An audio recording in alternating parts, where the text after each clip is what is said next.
got this absolutely gorgeous 480 Honda rolling out of here to its new home today. Just thought I'd do a final goodbye video on it. This is an absolutely stunning 82 480R. Want to roll it out so they can see what the Hoosiers look like rolling. These are our preferred tire for vintage restorations for obvious reasons. The not so obvious reasons is they're about 2 pounds lighter unsprung weight. They cost twice what the Dunlops cost, but the fit and finish of the tires is off the hook. And a bike like this is worthy of it for sure. So, yeah, this is a stunning 480. Where are you going with it? Delaware. Delaware. So you came all the way from Delaware for this bad boy. Have you owned one of these before? Oh yeah, I used to race one. So yeah, this is quite an opportunity to. It's like a time machine getting your 480. It looks like this one just came out of the crate in 1982. Yeah. But to put that in perspective, I was a sophomore in high school back then, you know. And I have my ARP card now, so. I got a couple years on you then. Yeah, that's a beauty. Yeah. So where did you race yours? District 7 down in Maryland, Budds Creek and all that. Are you gonna race this one or? Nah, I haven't. It's gonna be a trophy bike, basically. Yeah. Frankly, this one's too nice to really take out on the track. I mean, look at the NOS original pipe on that. I mean, to find one, just to find the exhaust is what we call unobtainium. It looks better. It looks better in person than on. Are those the original tires that came off of this? Yep. Check this out, guys. These are the original 1982 date code tires, and I always keep them because that's proof how many hours this bike really has on it. The frame rails look the same. The original factory exhaust. It's whatever you paid for it.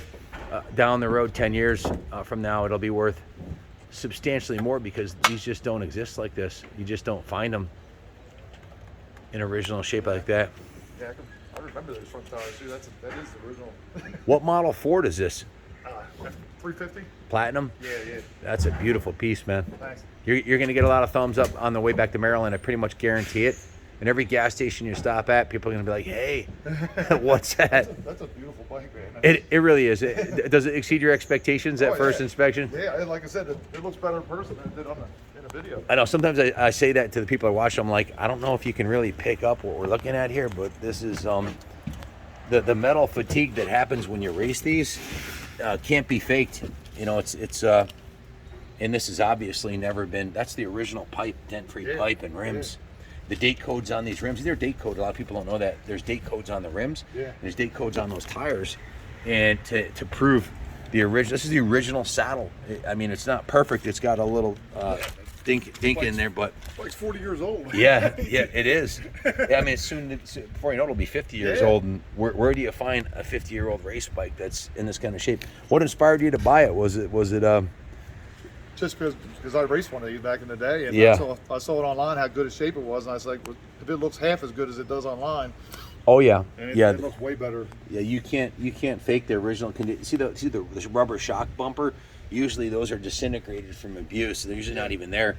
And these are the original chain sliders on here, which is you can't get those anymore. Nah, not the original. I'm glad it went to a good home. Somebody who had this when they were a kid. How old were you when you had yours? This bike I was 19. 19 years old. How old are you now? I'll be 60 this year. 60 years old. So, wow, this truck is huge, man. Now that I'm on ground level with it, is this lifted? Just a little bit, yeah, 3 inch. Wow, badass. What size rims are these? They're 20. 20s. Yeah, I'm a sucker for a beautiful truck, and this is just straight up badass. What year is it?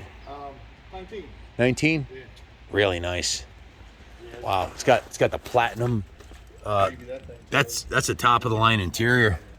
Nah. Nice. You guys get a lot up here? No, it's the salt. Oh yeah. We were supposed to get 2 inches of snow last night. That didn't happen, but it did snow this weekend. That's what I heard. I heard Poconos and Tech PA, they were going through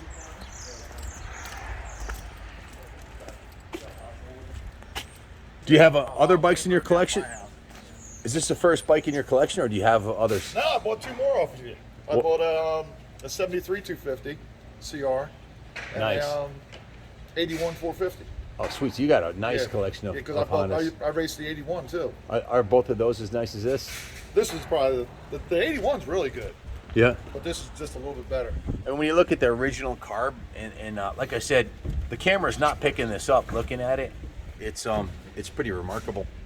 It looks like it came off the showroom floor. I was just saying as we rolled it up, we always put the Hoosiers on here. These, most people don't know, these are about 2 pounds lighter than the Dunlop, so you got that's a major difference in unsprung weight. These cost us, our dealer cost on these is over 110 each. I can buy Dunlops for under $100 for a set, so these cost twice what a Dunlop would cost. But I mean, they kind of make a statement, you know. They kind of go with the 480R. They kind of go with, if you look at the logo on the tank and the seat and the tires, it just all ties it together. I didn't even know they made Hoosier motocross tires, so I bought that 450 off. Most people don't buy them because of the retail cost on them is close to $300 for a set. That's what they retail for, 150 each. Huh. The gold chain is a nice addition. Yeah. Those graphics were designed by Christy Steiger, the number ones, and those are that front number plate. That's a one-off. Like nobody on the planet has that. They're not for sale. And those are, she designed the factory tank logos. Those are reproduction of the originals. Yeah, I mean, it looks. Like I said, I remember that thing when it came out. I hope these are in your living room or something, and not in a damp garage, you know. The original factory logo on the engine, that usually gets all gnarled up. Look at that. That's, chain comes off and hits it or whatever. Yeah, rocks. it looks just awesome. Yeah, Well, I hope you enjoy it. And like I said, the 450 was a sweet bike too. This thing's. I remember that one. It was beautiful. Yeah. That had the Hoosiers on it too. Yeah. We don't get, these are really rare. There's a lot of lipstick on a pig, I like to say, that you see people like, you know, paint them and put graphics on them. Yeah. But to have an original pipe, original tires, I think those are the original bars too, if I'm not mistaken. Just a really cool piece. And it looks pretty close if it isn't. This is the definition of an investment quality classic Honda. You know, they're only going up in value. And like I said, when I raced in '82 when I raced this ring, I raced 250 in open class. And I used to get off the 250 or off of this thing and go on the 250, and it was like riding a bicycle. Yeah, you throw it around. Oh yeah, because this thing was a monster. I don't know if you see my 125 videos. When I ride an old 125, I can hold them tapped everywhere. Yeah. Because I ride a 500. My daily rider is in this will be my 4th season. It's a 97 CR480, and I've been riding them since '86. So that was going to be my next one. Would be a 500 if I. Yeah, when you get off of one of these on a 125, it's like you feel like Ricky Carmichael. You can just hold it tapped. Yeah, because the first year I raced 250 and 125 class, and when I get off the 250 and get on the 125, you might as well just duct tape the throttle wide open. I'm gonna put this on your way home. This will be up in probably 20 minutes if you want to watch it. It'll be on the Kaplan Cycles YouTube channel. Okay. We have 2 channels. Junior, most of the videos that go on the Kaplan America channel are edited and they're shot with this is a cell phone video, so the quality's not up to par. But that's the original sprocket on this thing, guys. Yeah. That's not a replacement sprocket to my knowledge. Definitely the original rims, because those are date coded. There's a date code on there, 1982. I can't believe you still got the original tires. That's crazy. Well, we saved those because I'm like a sticker for originality, and if you wanted to, or just not so much the originality, because I like to do some resto mod stuff. I call it, like the graphics and the tires and the gold chain, but that is proof of the hours on the bike, the date codes. And there's a couple things. I mean, original tires and original exhaust systems are just, you just don't find them on a 40-year-old anything. You know, the exhaust pipe doesn't even have any. There's no dings or nothing. I mean, yeah, it's like, it's crazy. If you rode this thing and being a racer, really like one weekend of good moto, come launching off a concrete pad, we'll wear a set of tires out a couple weekends, and 8 hours are shot. I bet the whole frames on them before I had to. Oh yeah. Cable them up and spring the frame bracket, because I crashed so hard down at Bud's Creek and. Yep. And the frame lowers on these these frames are hollow. Yeah. They're not solid like the new aluminum frames are. Solid, I guess you'd call it a billet piece of aluminum. Okay. So those don't dent easily. These are very prone to denting the frame rails. So, and once they dent, and they also can rust from the inside out. A lot of people don't know that. There's a weep hole on there on the bottom. Yeah. And the reason why it's there is to let condensation out, because condensation will get in there, or if you power wash it, it can get in the frame tubes and it's supposed to drain on the bottom, but a lot of times they'll actually rust out from the inside out. They get plugged up. Yeah, if they're ridden hard, you know. Well, thanks for your faith in Yeah. buying your third motorcycle from Yeah. us. What's your name, sir? Gene Wicks. Gene Wicks. So this is the third classic bike he's bought from us. Obviously, you wouldn't have bought a second or a third if you weren't happy with the first two. And the models you bought, that 73, that those are becoming like straight up unobtainium. If you see what they're bringing at Mecum at auction, pretty much the market's going crazy for these. And all three of them that you have are top shelf. Yeah, So that 73, it's still got the original pipe on it. They're getting harder and harder to find. I'm not sure if you're aware of this or if you even care, but some of the viewers may, and I'll share this with you. A good friend of mine, John Tylowski, he just passed away, sadly. He was a motorcycle collector and also an investor, and he had a decent collection of probably 10 bikes. I think half a dozen of them were here. We just auctioned off most of his bikes that were here, and some of them are still on YouTube and on eBay for sale, but he bought them like 5 years ago, and they've almost doubled in value in 5 years. And what he told us, I didn't know this, but we've been sharing it with anybody who cares, is you can actually, through your retirement plan, the IRS recognizes classic motorcycles and vehicles as an investment. If you are paying income taxes right now, if you're still employed, you can write these off as part of your retirement plan, and 100% of the investment, you spend 10 grand on a bike, let's say you made 100 grand this year, you'll only be taxed on 90 grand. So talk to your accountant about that. You can deduct classic vehicle investments like this, just like you can this truck. I mean, if you're self-employed, you can section 179 any truck over, I think it's 8,000 pounds. So a 1-ton truck like this, if you're self-employed, you can write off the whole thing first year. But classic motorcycles also fall under the IRS's definition as an investment. So, and truly, this could be the poster child for an investment quality 80s motocross bike, you know. So talk to your accountant about that, guys. If you're out there and you want to start investing in your future on something like John, unfortunately he passed away, but proof is in the pudding. He bought an XR75 from me for $3,700 at auction. He was the high bidder, and he knew it was us, and he bought it and left it here. Yeah. Well, he passed away 5 years later. We just sold it for $6,500, double what he paid for it. So that's crazy. I would say that has outpaced the stock market since the 401ks just tanked. Yeah. Most 401ks went down like a third since Christmas, you know. Yeah.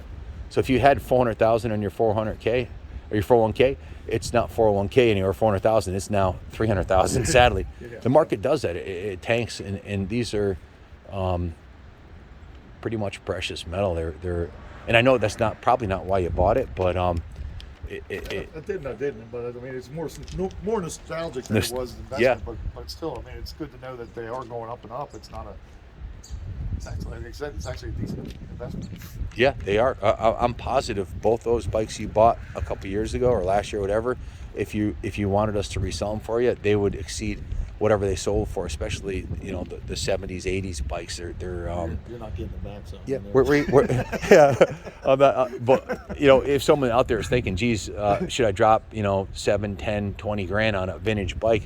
If you buy it right, and it's not really so much the price that you paid for it, it's what the condition of the bike, because you can't like check in. You can go to NADA or whatever, but these bikes are all the value is dependent on the condition. And a serious collector like at Mecum, or someone who's like yourself who's collecting, that knows what to look for, and they'll know. Like I said, the other one is in excellent shape, but this one's just a little more original, it looks like, than the other one. Like the rims, the rims are all. And the pipe. The pipe. Where do you find an original undented pipe? Because really, 2 motos on a rock track, and they're in one crash. Like Wizard, Kenny didn't do the video, let the video out. He hasn't edited it yet, but yesterday we were shooting a video out front here on a $15,000 aluminum frame CR480 AF conversion, Enduro Street legal. We were having a little jag race across the parking lot, and we were lining back up, and he slipped on the curb and smashed the brand new $300 chrome pipe on the curb. One ride on it. So it doesn't take much. You drop these once, you drop that pipe once on a rock or on a curb, and they get caved in. That's why I said I'll never race this thing with it. Yeah, you can pick up a rider for $5 grand or whatever, something that you want to $3 to $5 grand, you can buy a decent rider and beat the shit out of it. But this one, it would be a shame to see that original pipe or whatever, you know. Actually, you're talking about pipes. That 73 that I got, there was I was going to buy an extra pipe for it, and it just went on eBay. The pipe and the baffle on the end, it was $1,600. I think it went for the whole, just for the pipe and the baffle. It was, I mean, it was excellent condition, but still, that's just a pipe alone. They haven't made those pipes in almost 50 years, right? So to find an NOS or one undented, you can pretty much name your price, because if someone's building one and they're building a proper restoration, where are you going to find one? Yeah, you know? can't get them anywhere. So that was a 73 CR250 pipe that sold for $1,600. Yeah, the whole complete pipe. Yeah. That was actually a good deal, you know. Yeah. The tanks on those, the aluminum tanks, to get one restored properly, like by like a guy like Joe Abate, you're going to drop well over $1 grand to restore ones, and it's still not original, you know. So, well, thanks for sharing your journey with us, and congratulations again on the bike. Have a safe trip home, and thanks everybody for watching, and God bless America.